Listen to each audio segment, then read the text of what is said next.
Okay, so we are here for chapter 4 of the Hodgeheg. Now, I don't have my book because it's at school, but Mrs. Sutton has very kindly sent me a PDF, so it's like a Word version on my iPad of the story, so I can read it to you from my iPad. So I'm going to read you the next part of the story, chapter 4, to find out what's going to happen to Max next. And if there's a picture, I will turn it around so that you can see the picture as well. Okay, so sit comfortably, make sure your listening ears are on. Chapter 4. Do you suppose he'll be all right? Said Ma anxiously. It was dawn and they were about to retire for the day. The children were already asleep in a thick bed of fallen leaves. I should hope so, said Pa. Hodgeheg indeed. His brains are scrambled. Max slept the clock round and halfway round again. He did not stir till the evening of the following day. The shock had sent him into a kind of sort of early hibernation. When at last he woke, his sister rushed to nuzzle at his nose, the safest nuzzling place for hedgehogs. With squeaks of concern, and his parents left their snail hunting and came trotting up. How are you feeling, dear? Said Ma. Max considered this. His headache was almost gone, and he was thinking straight, but his speech, he found, would still not behave properly. I'm a bet bitter, thanks, he said. You had a nasty knock, said Pa. You need rest, said Ma. Why not go back to bed? We will bring you some nice slugs. There's a picture of Max there. I don't want to bed in to get, said Max. I feel quite wake-a-wide. In fact, I feel like walking a go. Pa took a moment to work this one out.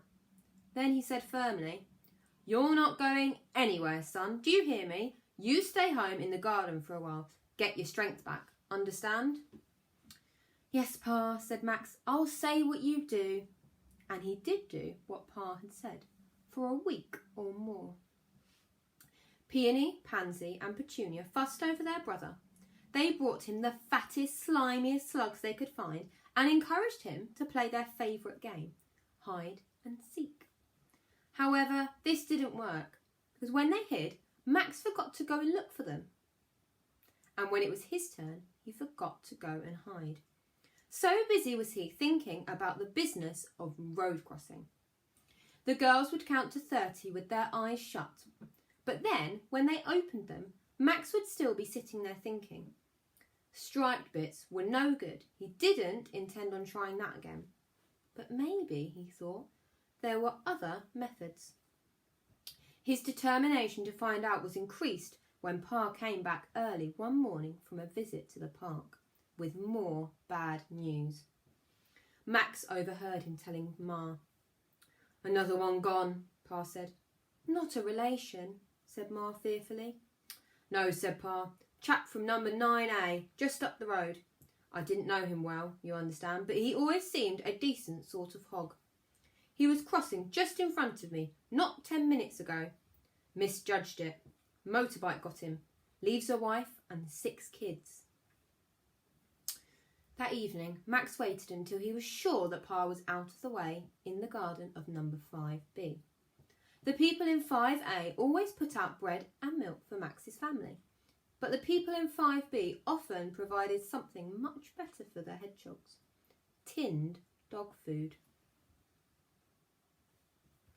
Early evening, Pa crept through the dividing hedge to see if he could nick a saucerful of munchy meat before his neighbour woke up from the day's sleep. Ma, said Max, I'm walking for a go. Ma was quick at translating by now. Did Pa say you could go? She said. No, said Max, but he didn't say that I couldn't. And before Ma could do anything, he trotted off along the garden path. Oh, Max, called Ma, are you sure you'll be all right?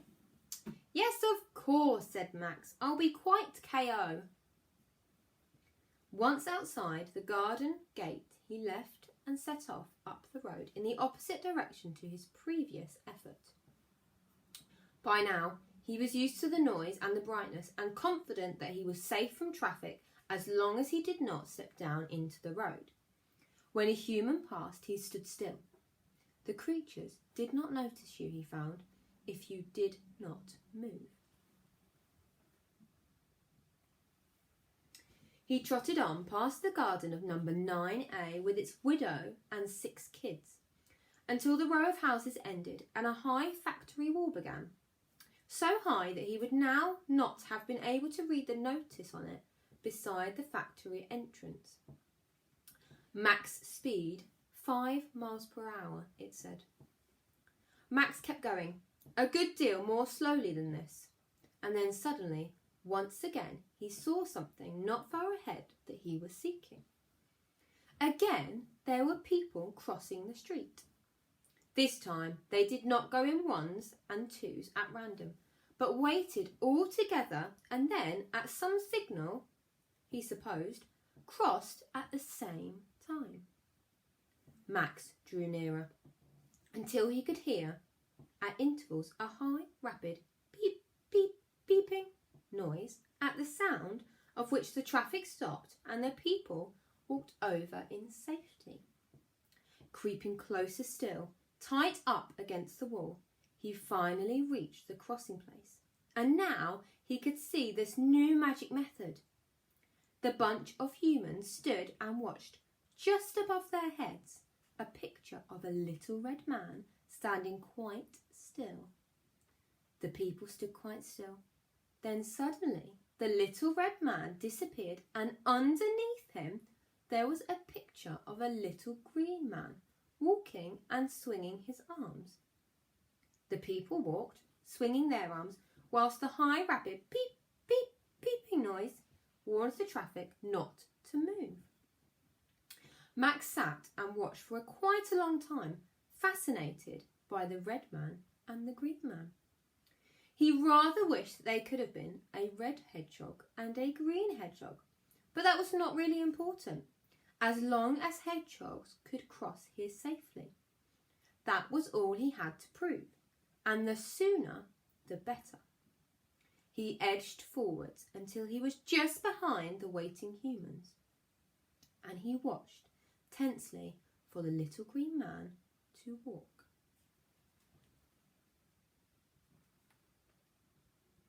And that's the end of chapter 4.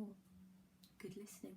I wonder if you can think about, have you ever seen somewhere where humans cross using a red man and a green man? Have a think. See you soon.